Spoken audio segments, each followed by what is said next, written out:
આજની આ સ્વાસ્થ્ય પરિષદનું આયોજન અમારી સ્ટેટ લેવલની ગાઈડલાઇન પ્રમાણે કરવામાં આવેલું છે. અહીં અત્રે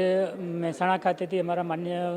પ્રમુખ શ્રી તૃષાબેન મેડમ, અમારા માન્ય કલેક્ટર સાહેબ તેમજ માન્ય ડીડીઓ સાહેબના સીધા માર્ગદર્શન હેઠળ આ પ્રોગ્રામનું અમે આયોજન કરેલું છે, જેની અંદર અમે નીચેના લેવલથી પદાધિકારીઓ ને અત્રે ઉપસ્થિત કરેલા છે, જેમાં ગામના સરપંચશ્રી છે, તાલુકા પંચાયતના પ્રમુખશ્રી છે, જિલ્લા પંચાયતના ડેલિગેટ તેમજ જિલ્લા પંચાયતના ચેરમેનશ્રીઓને પણ અત્રે બોલાવેલા છે.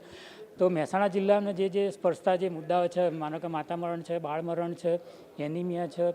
બરાબર, અને ઘટતો સેક્સ રેશિયો છે, તો એની અંદર અમે જે ઘટાડો અને સુધારો કરવા માટે જે તે પદાધિકારીઓ અને જે લોકલ ગામના આગેવાનો જે આવેલા છે એમના અમે સજેશનો અત્રે આયોજન કરેલું છે, ને એમના સજેશન હશે એ પ્રમાણે અમે એક્શન પ્લાન બનાવી અને આગળની કાર્યવાહી અમે કરીશું.